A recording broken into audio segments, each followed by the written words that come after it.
Back to our channel. నేను మీ Kavya. So Kagar కర్రగుట్టల్లో జరుగుతున్న మావోలపైన కాల్పులు దాడులు మనం చూస్తూనే ఉన్నాం. సో ఒక అగ్రనేత మృతి తర్వాత ఇంకొక అగ్రనేత పేర్లు కంటిన్యూ వినిపిస్తూనే ఉన్నాయి. అసలు కగార్లో ఏం జరుగుతుంది అని తెలుసుకునే ప్రయత్నం చేద్దాం.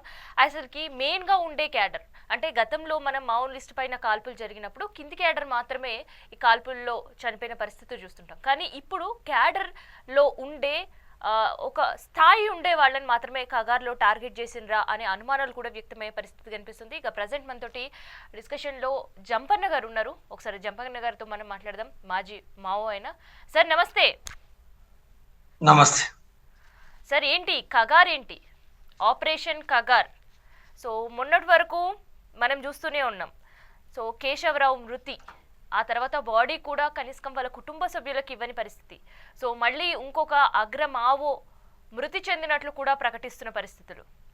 అవును, ఇదొక విచారకరమైన విషయం. అది మావోయిస్టు పార్టీ కేంద్ర కార్యదర్శి చనిపోయి 15 రోజులు కాలేదు. తిరిగి కరెక్ట్గా 15 రోజులకు నిన్న వచ్చిన వార్త ఏదైతుందో కేంద్ర కమిటీ మెంబర్ సుధాకర్ చనిపోయిండు అంటే ఎన్కౌంటర్లో అనే విషయం, అది ఒక విచారకరమైన విషయం. అంటే అది ఒక వంక కేంద్ర ప్రభుత్వము కగార్ పేరుతో సంవత్సర కాలం పైగా ఇదొక నిర్మూలన యుద్ధం. ఇది కగార్ అని అంటేనే అంతిమ యుద్ధం.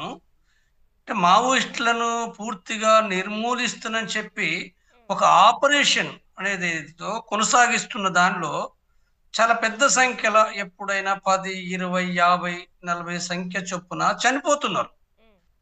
దీంట్లో అనేకమైనవి కూడా, అంటే ఇప్పుడు కేంద్ర కమిటీ నాయకులు, కొద్ది కాలం నుంచి కేంద్ర కమిటీ నాయకులు లేదా రాష్ట్ర కమిటీ మెంబర్లు, జిల్లా కమిటీ మెంబర్లు చనిపోతున్నారు. మరొక వంక కొంతమంది ప్రజలు కూడా చనిపోతున్నారు అనే వార్తలు కూడా వస్తున్నాయి.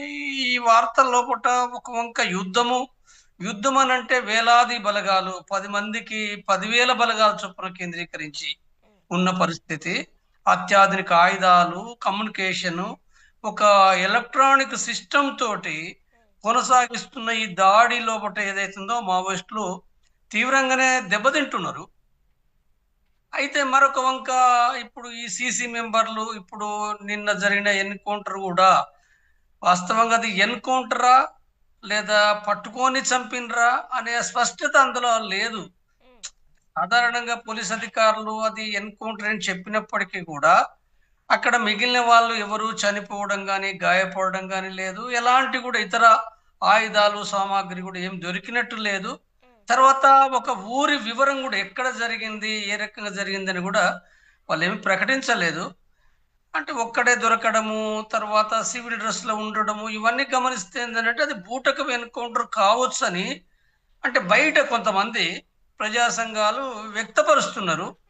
అంటే ఏమిటనేది అది పోలీస్ అధికారులు మరింత స్పష్టం చేయడం కానీ లేదా మావోయిస్ట్ పార్టీ మరింత స్పష్టంగా ప్రకటించడం ద్వారా కానీ మనకు అర్థం కావాల్సిన విషయం అది.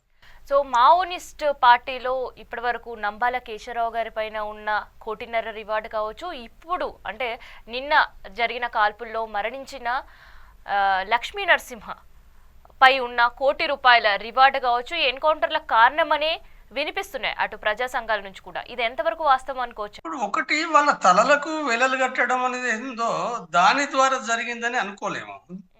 అంటే వాళ్ళ ₹1,00,00,000 ఉన్నాయి, 4 కోట్లు ఉన్నాయి అని అంటే మరి గణపతి అంతకుముందున్న పార్టీ సెక్రటరీ ఆయనకు ఇంకెక్కువనే ఆయన తలకు వెలగట్టింది ఉన్నది. అందరి కేంద్ర కమిటీ మెంబర్లకు ఇవ్వాలిగా. దాదాపు 20 సంవత్సరాల పైనుంచి కూడా 20, 30 సంవత్సరాల నుంచి తలలకు వెలలు కట్టడం ఉంది. కాబట్టి ఆనాడు జరగని ఈ రోజు జరగడానికి కారణం అది కాదు. దానికి కారణం మరొక కాడు ఉంది. మరొక కాడు అంటే ఒకటి, అంటే ఇన్ఫార్మర్ నెట్వర్క్, ఇంటెలిజెన్సీ చాలా ఎక్కువగా పెరగడం ప్రభుత్వానికి సంబంధించింది. తర్వాత వాళ్ళ యొక్క సైన్య బలము, పోలీసు బలగాల కేంద్రీకరణ, అంటే ఆ ప్రాంతాల లోపల అది ఎక్కువగా జరగడం ఒక వంక. మరొక వంక, రెండొక వంక మావోయిస్టులకు సంబంధించిన బలం అంటే ఏంటిది? మావోయిస్టుల బలము లేదా కమ్యూనిస్టుల బలం అంటే వాళ్ళ బలము 4 ఉన్నారా, 100 మంది ఉన్నారా కాదు. వాళ్ళ బలం ఎప్పుడు ఏంటంటే ప్రజాబలం లోపల వాళ్ళ బలం ఉంటుంది, మొదటిది. రెండవది వాళ్ళ సిద్ధాంతం, అంటే మార్క్సిజం అనే ఒక సిద్ధాంతము. ఆ సిద్ధాంతాన్ని వాళ్ళు ఎట్లా అంటే ఈ ఉద్యమాల లోపట, ఈ పోరాట ఎత్తుగడ లోపట ఎట్లా అన్వయిస్తున్నారు అనేది 2 బలాలు ప్రధానమైనవి. అయితే మూడోది ఏంటిది? వాళ్ళు నిత్యం గూడా అనుసరిస్తున్న ఎత్తుగడలు, విధానాలు అంటే ఒక వంక వాళ్ళ శత్రువు అంటే ప్రభుత్వాన్ని గదా! ఆ! అంటే ఈ వ్యవస్థ. కాబట్టి ఇది శత్రువు అనుకున్నప్పుడు దానికి వ్యతిరేకంగా అంటే ప్రభుత్వం విధానాలకు వ్యతిరేకంగా వాళ్ళ యొక్క ఎత్తుగడలు, వాళ్ళ విధానాలు గూడా మార్చి కొత్త ఎత్తుగడలు, కొత్త పద్ధతిలో పూట పనిజేయడం అనేది. హ్మ్. అంటే ఇది సరిగ్గా పని జేయకపోతే గూడా నష్టపోతారు. లేదా వాళ్ళ ప్రజాబలం తగ్గిపోతే గూడా నష్టపోతారు. ప్రజాబలం అనేది చాలా కీలకమైంది. హ్మ్. ఎప్పుడైనా కమ్యూనిస్టులు ఏం జెప్తారనంటే, ప్రజలే చరిత్ర నిర్మాతలు. హ్మ్. ప్రజలే చరిత్ర నిర్మాత. వీరులు కాదు, పార్టీ కాదు. వీరులనేది సెకండరీ. పార్టీ అనేది సెకండరీ. రెండో అంశమే. కానీ ప్రజలే చరిత్ర నిర్మాతలు కాబట్టి, ఆ ప్రజలు చరిత్ర నిర్మాతలుగా వాళ్ళు ఏ రకంగా ప్రజా సంఘాలు పెట్టడము, ప్రజల్ని దానికి తగిన విధంగా ఉద్యమాల్లో కూడా తయారు చేయడం అనేదుందో, ఇది జరిగినప్పుడు హ్మ్. వాళ్ళకు నష్టాలు తక్కువుంటాయి. నష్టాలున్నా దానికి 10 రెట్ల, 20 రెట్ల పార్టీ బలం పెరుగుతది. సార్, ఇది నంబాల కాబట్టి కేశవరావు గారితోటి కూడా మీకు ఒక అనుబంధం, గతంలో ఆయనతో పని చేసే అవకాశం కూడా ఉంది అని విన్నాం. అవును. నంబాల కేశవరావు తోటి నాకు 1994 నుండి నా అంటే ఉద్యమ జీవితం 1984 అయితే, నాకు 94 నుంచి నమ్మల కేశవరావు నాకు పరిచయం. వివిధ క్యాంపుల్లో లేదా కాన్ఫరెన్స్‌లో, మహాసభల్లో బట పరిచయం గాకుండా, స్వయంగా 2000 నుంచి 2000 కాంగ్రెస్ కానుండి అక్కడ కేంద్ర కమిటీలో నేను ఎన్నికైన బసవరాజు అప్పటికే కేంద్ర కమిటీ మెంబర్. కాబట్టి ఆ రకంగా అప్పటినుంచి అంటే దాదాపు ఒక 17 సంవత్సరాలు మేము ఒకే కేంద్ర కమిటీలో కలిసి పనిచేసినాం. ఒకే సెంట్రల్ మిలిటరీ కమిషన్ అంటే మిలిటరీకి సంబంధించిన ఒక రంగం ఏదైతుందో సీసీ కింద హ్మ్. అంటే మిలిటరీ కమిషన్ చైర్మన్‌గా, సీఎంసీ చీఫ్‌గా హ్మ్. నంబల కేశవరావు ఉంటే నేను సీఎంసీ మెంబర్‌గా నేను కొంతకాలం అందులో నేను పనిచేసిన. కాబట్టి వేరు వేరు ఆర్‌బీల లోపట, వేరు వేరు ప్రోగ్రామ్ లోపట కూడా మేము అనేక సందర్భాలు కలిసి, హ్మ్. కలిసి కార్యక్రమాలు కొనసాగించినాం. అనేక విషయాలు మాట్లాడుకున్న సందర్భాలు చాలా ఉన్నాయి. సో నంబాల కేశవరావు గారికి సంబంధించిన మృతదేహం కూడా కుటుంబ సభ్యులకు అందించని పరిస్థితి. సో వాళ్ళ అన్నగారు స్పందించిండ్రు, వాళ్ళ వదిన గారు స్పందించిన పరిస్థితి. కానీ అసలుకి వాళ్ళ కుటుంబ నేపథ్యం ఏంటి? వాళ్ళ కుటుంబ నేపథ్యము ఒక ఒక వాళ్ళ ఫాదర్ హ్మ్. ఒక టీచర్. హ్మ్. అంటే ఒక మధ్య తరగతి కుటుంబం అది. ఒక మధ్య తరగతి కుటుంబంలో వెనుకబడిన అడవి జిల్లా అయిన శ్రీకాకుళం జిల్లాలో వాళ్ళ కుటుంబ నేపథ్యం ఉంది. హ్మ్. అంటే ఒకనాడు 1970 కాలంలో శ్రీకాకుళ ఉద్యమ సాయుధ పోరాట ఉద్యమం కొనసాగిన జిల్లా నక్సల్బరి తర్వాత ఇదొక భారతదేశంలో రెండో ఒక ముఖ్యమైన ప్రాంతం అది. అయితే దాని యొక్క నేపథ్యము, ఆ ఉద్యమ వాతావరణము ఆ కుటుంబం పైన ఉంటుంది సాధారణంగా. వాళ్ళెవరు పాల్గొననప్పటికీ ఆ జిల్లాలో అక్కడ దగ్గరలో ఉద్యమ విశేషాలు ఉంటాయి కాబట్టి ఉండవచ్చు. వాళ్ళ ప్రభావం కావచ్చు. హ్మ్. కానీ నంబాల కేశవరావు చాలా క్రమశిక్షణగా అంటే ఒక మధ్య తరగతి కుటుంబంలో ఒక బుద్ధిమంతుల్లాగా ఉంటూ, ఏ అలవాట్లు తప్పుడు అలవాట్లు లేకుండా హ్మ్. వరంగల్‌కొచ్చి ఇంజినీరింగ్ చదివి అక్కడ ఒక ఒక ఒక మూవ్‌మెంట్ అంటే ఆనాడు వరంగల్ అనంటే రాడికల్ విద్యార్థి సంఘానికి కేంద్రం అది. అంటే రాడికల్ అంటే జిల్లాగా మారిపోయిందది. ఆ స్థితిలో తను దాని పట్ల ఆకర్షితుడై, ఆ తర్వాత 1980 లోపట ఆయనే దండకారణ్యానికి పోయిండు. అంటే 50 సంవత్సరాలు ఆయన విప్లవ ఉద్యమ ప్రస్థానం ఉన్నది. హ్మ్. కాబట్టి అలాంటి నేపథ్యం నుంచి నంబాల కేశవరావు వచ్చి పనిచేసిండు. అయితే ఆయన శవము అంటే తన ఊరికి రాకపోవడము, తర్వాత కుటుంబం చూడనీయకపోవడం అనేదో చాలా విచారకరమైన విషయం అది. ప్రభుత్వాలు కేంద్ర ప్రభుత్వం గాని, లేదా రాష్ట్ర ప్రభుత్వం అయిన తెలుగుదేశం, చంద్రబాబు ప్రభుత్వం గాని చాలా అది ఏదైతుందో మానవత్వానికే మచ్చలాగా ప్రవర్తించడం చాలా విచారించకరే విషయం అది. సో నంబల కేశవరావు గారికి సంబంధించిన అన్న వదిన లేదంటే వాళ్ళ పిల్లలు మాత్రమే మనకు కనిపిస్తున్నారు. అసలు నంబాల కేశవరావు గారికి పెళ్ళయిందా? నమ్మల కేశవరావుకు పార్టీలో పెళ్లి జరిగింది. హ్మ్. పార్టీలో అంటే గడిచిరోలికి సంబంధించిన అక్క పేరు శారదక్క. హ్మ్. శారదక్క గడిచిరోలి ఆదివాసి. ఆదివాసి లోపట మొదట చదువు రానప్పటికీ పార్టీలకొచ్చి చదువు నేర్చుకొని పనిచేసింది. బహుశా ఆమె నాకు కరెక్ట్‌గా ఆమె ఎప్పుడు రిక్రూట్ అయిందనేది నాకు క్లారిటీ లేదు గానీ, బహుశా 1984, 85 కాలం లోపట అంటే గడిచిరోలి జిల్లా లోపట 1980 నుంచి అక్కడ ఒక పీపుల్స్ వార్ మావోయిస్ట్ పార్టీ కార్యకలాపాలు ఉన్నప్పటికీ, హ్మ్. 84, 85 కాలంలో పూట ఆమె రిక్రూట్ అయినట్టుంది. అయితే ఆ తర్వాత ఆమె బసవరాజు తోటి అక్కడ మ్యారేజ్ జరిగింది. చాలా కాలం అంటే ఆమె 2010లో కరెక్ట్‌గా 2010 పూట ఆమె చనిపోయింది. అదే మాడులో పూట ఆమె చనిపోయింది. అది అంటే వాళ్ళ పెళ్ళికి సంబంధించిన విషయం అది. సార్ ఇక్కడ ఆపరేషన్ కగార్ కర్రెగుట్టల్లో మాత్రమే చూసాము. తర్వాత అక్కడ ఉండే చుట్టుపక్కల గ్రామాల్లో చూసాం. కానీ ఇప్పుడు కగార్ అడుగులు సీసీ మెంబర్ల వైపు దూసుకుపోతున్నాయా తూటాలు అనే ఎన్నో ప్రశ్నలు కూడా ఉత్పన్నమవుతున్నాయి. ఇప్పుడు ఒకటి ఏంటంటే కగార్ అనేది ఓన్లీ కరెగుట్టలు అనేది కాదు. అంటే మన కరెగుట్టలో ఏదైతుందో 21 రోజు వాళ్ళు ఏదైతే ఆపరేషన్ కొనసాగించినో చెప్పినరో 20,000 మంది పైగా బలగాలు. దాని ద్వారా అంటే కరిగుట్టలే చాలా పెద్ద ఆపరేషన్ సెంటర్‌గా కగార్ అప్పుడు స్టార్ట్ అయిందని కొంతమంది అనుకోవచ్చు. కానీ కగార్ ఆపరేషన్ దాదాపు సంవత్సరన్నర కాలం నుంచి ఇది అంటే 2024 నుండి ఇది కొనసాగుతున్నది ఇది. ఇది ఒక్క కరిగుట్టలు కాదు. దండకారణ్యం ఉంది. తర్వాత ఇతర ప్రాంతాల్లో కూడా కగార్ ఆపరేషన్ టోటల్ కూడా కొనసాగుతుందది. భారతదేశ వ్యాప్తంగా కగార్ పేరు మీదనే వాళ్ళు కొనసాగిస్తున్నారు.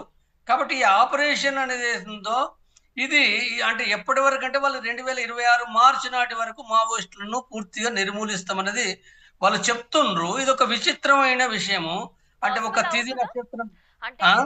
మెయిన్ గా ఉండే క్యాడర్ అంతా కూడా నిర్మూలన చేస్తే కొత్త రిక్రూట్మెంట్ ఉండదు, మళ్ళీ క్యాడర్ తయారవ్వరు అనే అపోహనే అనుకోవచ్చా? లేదంటే నిజంగానే కేంద్ర ప్రభుత్వం తీసుకున్న నిర్ణయం 2026 మార్చ్ కల్లా నిజంగా మావోలు హతమార్చిపోతారా? మొత్తం అసలు కన్మరుగయ్యే పరిస్థితి ఉంటుందా భారతదేశం? నేను ఒకటే చెప్తున్నా ఇక్కడ. ఒక ఉదాహరణకు ఇప్పుడు హైదరాబాద్ నుంచి వరంగల్ పోయే ఒక రూట్ ఉన్నది.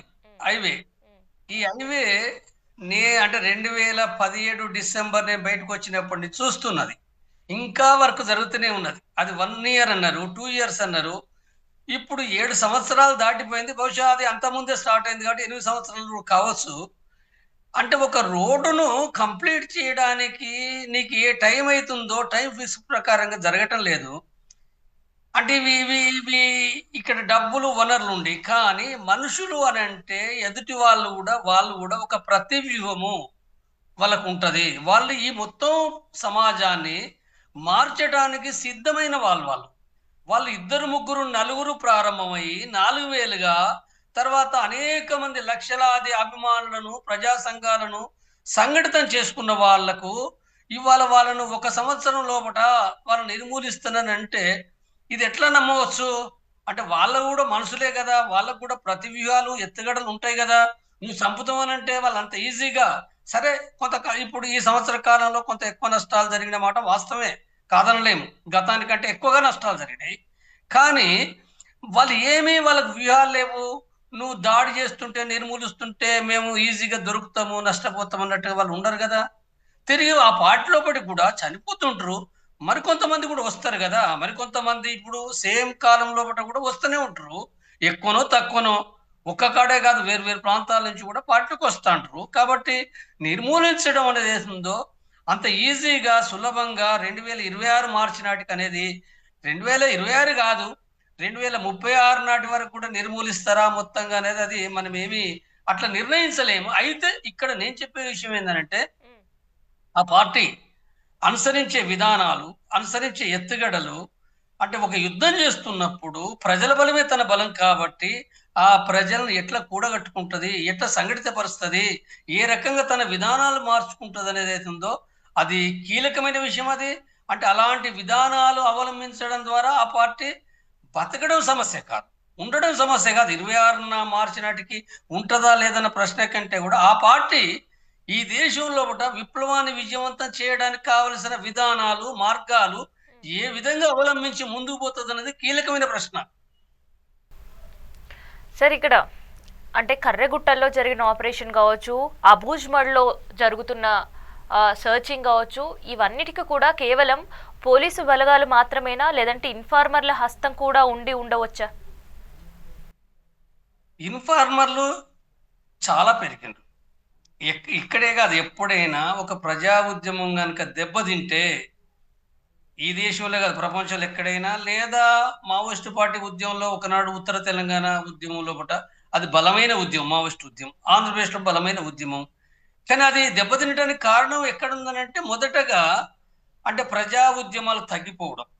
ఎప్పుడైతే ప్రజా ఉద్యమాలు తగ్గిపోతాయో, తర్వాత అక్కడ కొంతమంది ఇన్ఫార్మర్ నెట్‌వర్క్‌ను గూడా డెవలప్ చేసుకోవడానికి చాలా బలమైన అవకాశాలు ఏర్పడతాయి. అంటే డబ్బుల ఆశ చూపి, లేకపోతే ఉద్యమం పైన గూడా అనేక రకాల తప్పుడు ప్రచారం చేసి ఇవన్నీ జరుగుతాయి. దీని ఆధారంగా మిలిటరీ బలగాలు ఎప్పుడైతే అయితాయో మిలిటరీ బలగాలు, ఇన్ఫార్మర్ నెట్‌వర్క్ తర్వాత ఇవి మాత్రమే కాదు. అంటే ఇవాళ ఎలక్ట్రానిక్ ఇంటెలిజెన్సీ అంటే ఇప్పుడు ఒక మనుషులతోటి ఇన్ఫార్మర్ నెట్‌వర్కే గాకుండా ఆకాశం నుంచి గూడా కదలికలను గుర్తించగలిగే ఒక ఎలక్ట్రానిక్ ఇంటెలిజెన్సీ డ్రోన్‌ల ద్వారా, శాటిలైట్ ద్వారా తర్వాత అనేకమైన ఇప్పుడు అంటే అంటే గెరిల్లాలు అంటే సెల్ ఫోన్‌లను ఉపయోగించే విషయంలో గాని, కంప్యూటర్‌లను ఉపయోగించే విషయంలో గాని, ఎలక్ట్రానిక్ డివైస్‌లు ఉపయోగించే విషయంలో గాని వాటినన్నిటిని గూడా అక్కడ గుర్తించగలుగుతది. ప్రభుత్వం చాలా బలమైందది. హ్మ్. ఈవెన్ వాకీ టాకీలు గూడా అంటే ఇప్పుడు మావోయిస్టు గెరిల్లాలు వాకీ టాకీలు ఉపయోగిస్తారు. హ్మ్. ఆ వాకీ టాకీలను గూడా వాటిని ఇనగలిగే విధంగా, గుర్తించే విధమైన ఒక సామర్థ్యం అనేదుందో ప్రభుత్వాలకు ఉన్నదివాళ. కాబట్టి ఈ నేపథ్యంలో వాళ్ళు మావోయిస్టులు ఇయాల వరుసగా నష్టాలు పోవడంలో వాళ్ళు చాలా జాగ్రత్తలు తీసుకోవచ్చు. కానీ నష్టాలు తీవ్రత పెరుగుతున్నది. కాబట్టి వాళ్ళు ఏ రకంగా రక్షించుకుంటరు, ముందుకు పోతరు, వాళ్ళు ఇంక ఈ కొత్త పద్ధతులు ఏం అవలంబిస్తారనేది ఇవాళ ఒక కీలకమైన ప్రశ్న. సో ఇక్కడ సీసీ మెంబర్లందరినీ కూడా హతమార్చుకుంటూ వెళ్తున్న పరిస్థితి. సో వాళ్ళ ప్లేస్‌లో కొత్త వాళ్ళు ఎవరున్నారు ఇంకా?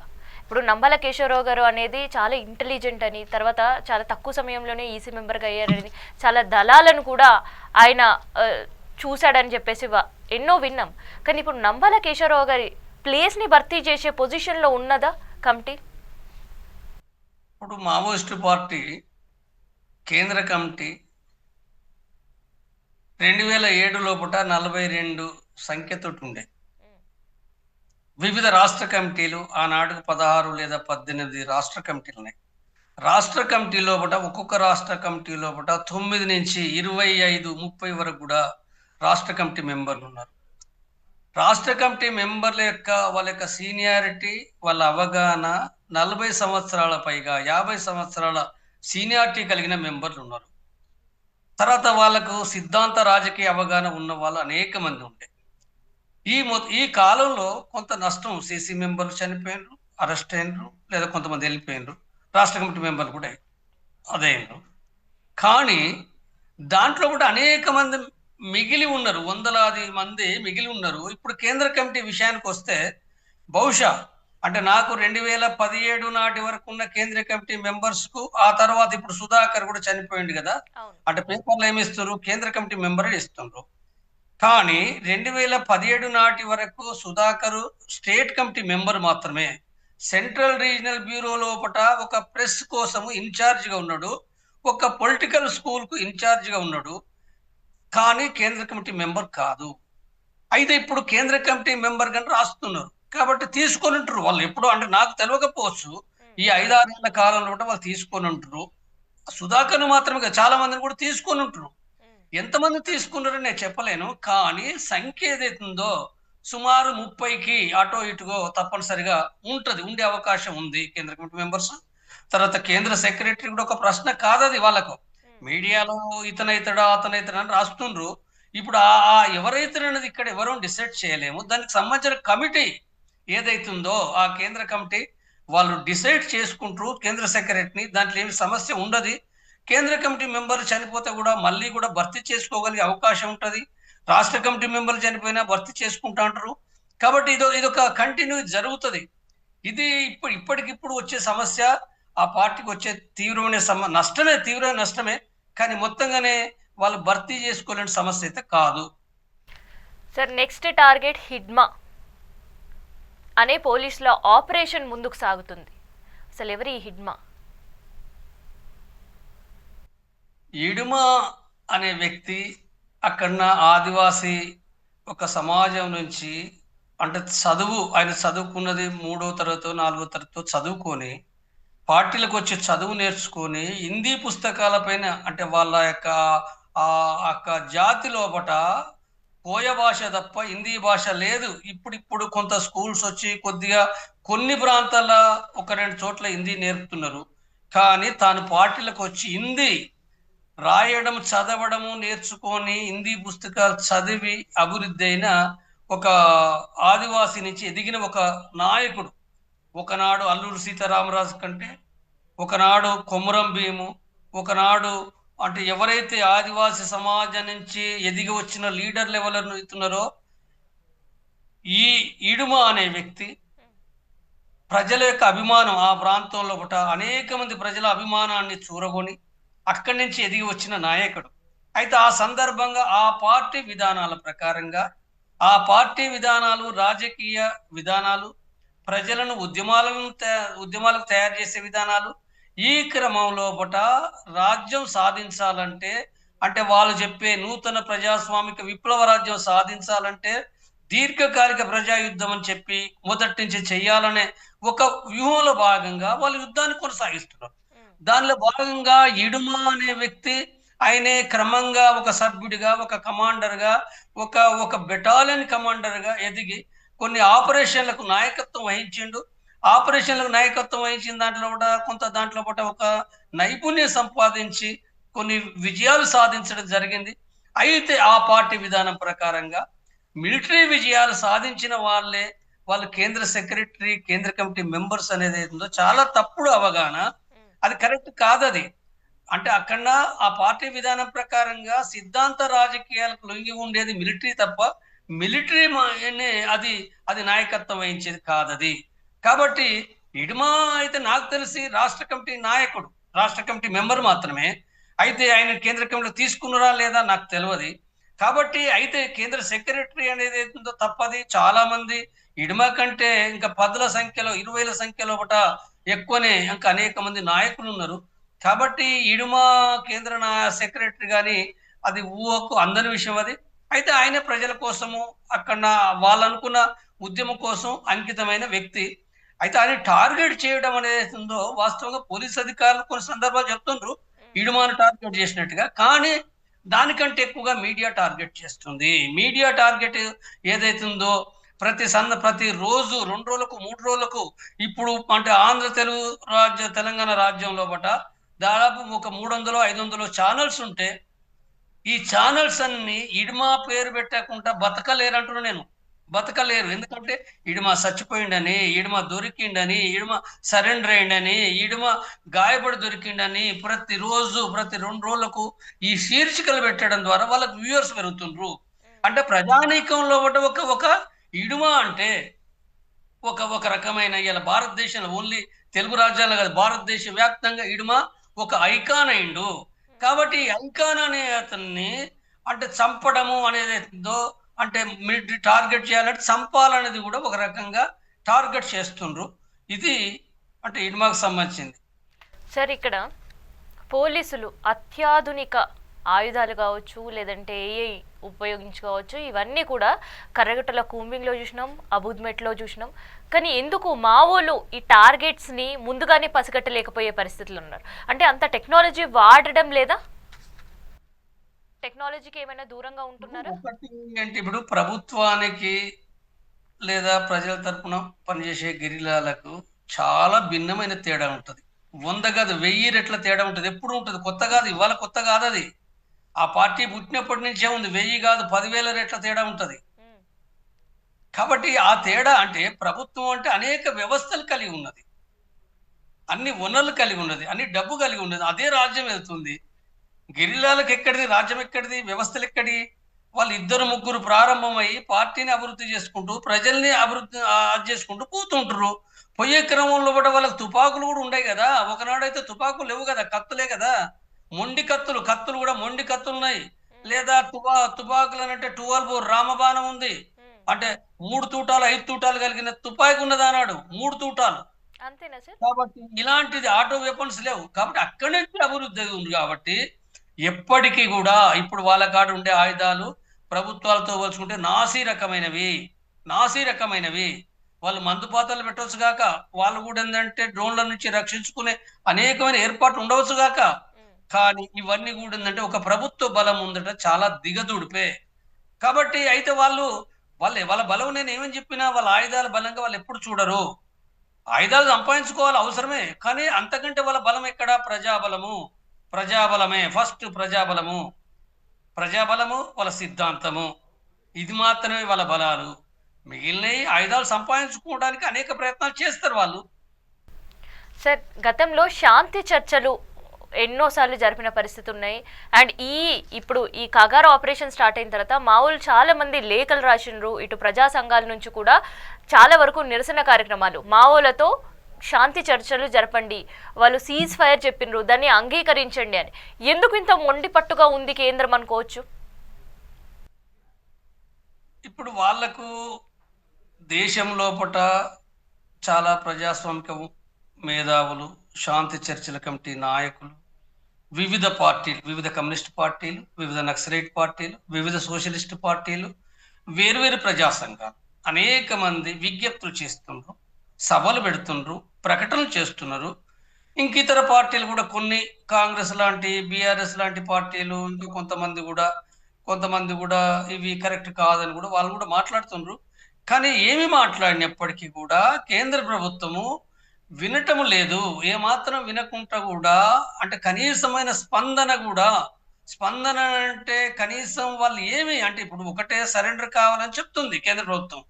సరెండర్ కావడం అని అంటే అసలు ప్రపంచంలో ఎక్కడ లేని విధానం కదా. సరెండర్ అనేది ఉందో, ఒక సాయుధంగా పోరాడే పార్టీని సరెండర్ కావాలని అనడం ద్వారా అది జరగదు. అది వాళ్ళతోటి చర్చించి, వాళ్ళతోటి అంటే ఆ సందర్భంగా వాళ్ళను ఒప్పించడం ద్వారా సాయుధ పోరాట విరమణ అనేది జరుగుతుంది. ప్రపంచంలో ఎక్కడైనా అదే విధంగా జరిగింది. మన పక్క పంటి ఉన్న శ్రీలంకలో కానీ, లేదా నేపాల్లో కానీ, లేదా మన దేశం లోపట ఈశాన్య జాతుల సాయుధ పోరాటాలు వాళ్ళ విరమించడానికి సంబంధించిన దాని లోపట వివిధ సందర్భాల్లో కాంగ్రెస్ ప్రభుత్వం నుండి బీజేపీ కూడా శాంతి చర్చలు అనేవి చేసింది. ఇది ప్రపంచంలో ఎక్కడైనా ఎప్పుడైనా ఉన్న విధానం అది. కాబట్టి ఈ విధానాన్ని పక్కకు పెట్టి నిర్మూలించడం అనేది ఉందో, ఇది చాలా తప్పుడు విధానం అది. కాబట్టి ప్రభుత్వము ఇప్పటికైనా ఆలోచించుకోవాల్సిన అవసరం ఉంది. కానీ ఈ నేపథ్యంలో ప్రభుత్వ విధానాన్ని గమనిస్తే ఆ నమ్మకాలు ప్రజానికం లోపట లేవు, కనపడటం లేదు. ఇది నిర్మూలన ఉంది. కాబట్టి ఈ శాంతి చర్చలు అనేటివి అయితేనేయో ఇవి ఒక రకంగా అంటే ఒక ప్రశ్నార్థకంగా ఇవాళ మిగిలిపోయింది. అంటే ప్రభుత్వం తీసుకుంటున్న వ్యూహం ఇక్కడ మనకి చాలా స్పష్టంగా కనిపిస్తుంది.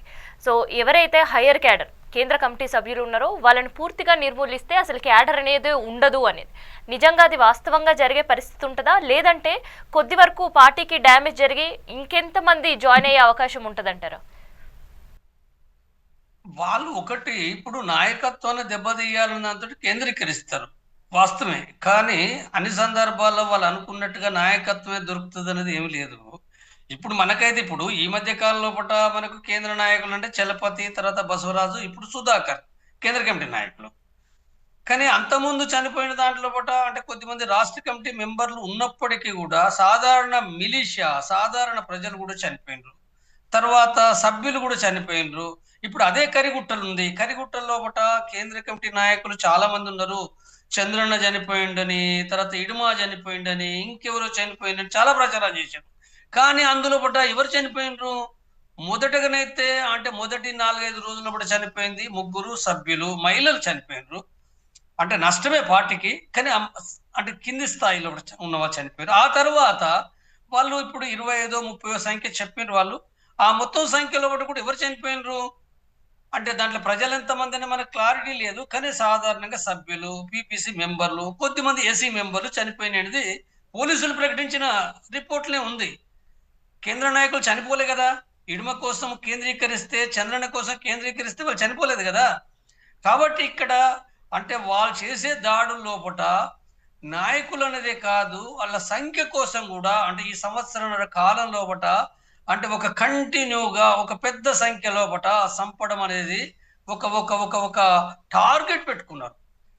అవసరమైతే నాయకులను చంపాలి, లేకపోతే ఒక పెద్ద సంఖ్యలో చంపాలి. దాని ద్వారా ఏమొస్తుంది? దేశం లోపల ఒక వాతావరణం క్రియేట్ చేయడము, అంటే టెర్రరిజాన్ని క్రియేట్ చేయడము. దాని ద్వారా ఉద్యమాలు ఏమి ఉండవి, ఇవి క్లోజ్ అయిపోతున్నాయి అనే దాన్ని ఒక నెరేటివ్ను బిల్డప్ చేయడం అనేది వాళ్ళు చేస్తున్నారు.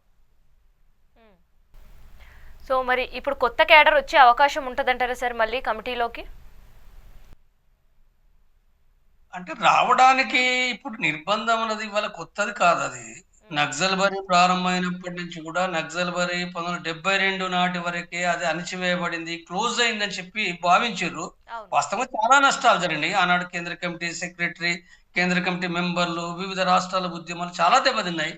కానీ ఆ నష్టాల నుంచి మళ్ళీ క్రమక్రమంగా స్లోగా మళ్ళీ పుంజుకొని మళ్ళీ ఉద్యమాలు ప్రారంభమయ్యాయి. మళ్ళీ తర్వాత అదే మావోయిస్ట్ పార్టీ ఉద్యమం వస్తే కూడా ఏంటంటే ఇప్పుడు 85లో అంటే ఆంధ్రప్రదేశ్ లోపల కూడా చాలా నష్టాలు పొందింది. మళ్ళీ 90 నాటికి 89 నాటికి మళ్ళీ పురోగమించింది. 90లో 91 లోపల కొంత పెరిగిందది. అంటే తిరిగి మళ్ళీ 92, 93 లోపట కూడా మళ్ళీ నిర్బంధం, మళ్ళీ అణచివేత. ఇవన్నీ కూడా ఏంటంటే నిర్బంధము, అణచివేత, మళ్ళీ ఉద్యమ పురోగమనం కంటిన్యూ కొనసాగుతున్న ఒక చక్రం ఇది. అయితే ఈ చక్రము ఇప్పుడు గత చక్రాల్లాగానే ఉంటదా? లేదా? అని ఇప్పుడు నేనేమి చెప్పలేను. అయితే అయినంత మాత్రాన వాళ్ళ ఉద్యమం ఆగిపోతుందని గాని, లేదా ఆ పార్టీలకు పోరని గాని ఏమీ లేదు. ఉమ్, ఎక్కువనో, తక్కువనో, ఇక్కడో, ఎక్కడో అది ఛత్తీస్‌గఢ్ గావచ్చు, తెలంగాణ గావచ్చు, లేదా జార్ఖండ్ కావచ్చు, ఢిల్లీ కావచ్చు, ఎక్కడైనా కావచ్చు. ఉమ్, నలుగురో, ముగ్గురో ఎందుకంటే దేశం లోపట ఏందనంటే పరిస్థితులు ఆర్థిక, రాజకీయ, సాంస్కృతిక పరిస్థితులను గమనిస్తే ప్రజలు అసంతృప్తిగా ఉన్నారు. ఉమ్, అన్యాయానికి గురైతుండ్రు, దోపిడీకి గురైతుండ్రు. నిరుద్యోగం కోట్ల సంఖ్యలో ఉంది. ఉమ్, నిరుద్యోగం అనేదేందో ప్రభుత్వాలు పరిష్కరించడం లేదు. ఏమైనా వాళ్ళు అనివార్యంగా ఉద్యోగాలంటూ ఉంటే ఇవాళ దేశంలో 60 కోట్ల కార్మిక వర్గ జనాభాలో 40 కోట్ల మంది అసంఘటిత కార్మిక వర్గంగా ఉన్నారు. వాళ్ళు వాళ్ళ జీతాలు 8,000, 10,000 చొప్పున ఉండి వాళ్ళ భార్య పిల్లలు సాదుకోలేని పరిస్థితి లోపట వాళ్ళు డబుల్ డ్యూటీలు చేసినా, వాళ్ళ భార్యాభర్తలు చేసినా వాళ్ళ బతుకుకు చాలా గండంగా కష్టంగా ఉంది. కాబట్టి ఈ ప్రజలు, ఈ తిండికి లేని వాళ్ళు, ఇబ్బందులు పడే వాళ్ళు ఏం ఆలోచిస్తున్నట్టు ఏమైనా ఆలోచించొచ్చు. ఉమ్, అంటే ఉద్యమాలు పోవడానికి మార్గం అక్కడ ఉంది కదా! ఉమ్, కాబట్టి ఇవి పరిష్కరించకుండా ప్రభుత్వాలు అంటే ఉద్యమకారులను చంపడం ద్వారా ఎంత పరిష్కరించగలుగుతది? దాని ద్వారా ఈ ప్రభుత్వం, ఈ రాజ్యం, ప్రభుత్వం మాత్రమే కాదు, ఈ రాజ్యం అని కూడా చెప్తున్నా. రాజ్యం అనంటే దాని మీనింగ్ ఏందనంటే ఉమ్, ఈ వ్యవస్థను ఎవరైతే సపోర్ట్ చేస్తున్నారో, ఈ సపోర్ట్ చేస్తున్నప్పుడు ఈ రాజ్యం పైన కూడా ఏందంటే ప్రజానీకం లోపట, సాధారణ కష్టజీవుల లోపట ఒక రకమైన ద్వేషము, ఒక రకమైన అసంతృప్తి, అసహ్యము ఇది పెరిగిపోతది. ఈ పెరిగిపోతున్నప్పుడు రేపేమైతదని మనం ఎవరం చెప్పలేం. ఎంతకాలం పడతదన్నది వేరు. ఇయాలైతదా? రేపైతదా? 50 ఏళ్ళకైతదా? 30 ఏళ్ళకైతదా? కానీ ఇది పెరిగి పెరిగి పెద్దగైతది. అందుకోసం శాంతి చర్చల కమిటీ ఏం చెప్పింది? ఉమ్, ఎవరు చనిపోద్ది. మావోయిస్టులు చనిపోకూడదు, పోలీసులు చనిపోకూడదు, ప్రజలు చనిపోకూడదు. అంటే చనిపోని ఏదైతే ఉందో ఒక శాంతి వాతావరణము, యుద్ధం బంద్ కావాలి, శాంతి వాతావరణం కావాలి. కావాలంటే కాల్పుల విరమణ చేయాలి, శాంతి చర్చలు చేయాలని ఉమ్, 65 రోజుల క్రితం మార్చి 24వ తారీఖు శాంతి చర్చల కోసం ఏందంటే మీటింగ్ పెట్టి ఇది ఇది ప్రారంభమైన ప్రక్రియ. కాబట్టి ఈ ప్రక్రియ సంబంధించింది ఏందో కేంద్ర ప్రభుత్వము తను చేయవలసిన డ్యూటీని తనే ఉల్లంఘిస్తుంది. కాబట్టి ఈ విషయం ఏదైతుందో రానున్న కాలంలో ప్రజలు వాళ్ళు ఏమి వ్యక్తపరుస్తారు, ఏ రకంగా ఉంటది అనేది మనం ముందు ముందు చూడవలసిందే. Done. Thank you sir. So operation Kagar నిజంగానే కేంద్ర కమిటీ మెంబర్స్కి టార్గెట్ చేస్తుందా అనే ప్రశ్నలు ఉత్పన్నమయ్యే పరిస్థితి కనిపిస్తుంది. సో ఒకరి తర్వాత ఒకరు కేంద్ర కమిటీ మెంబర్లను హతమార్చుకుంటూ పోతుందా కగార్?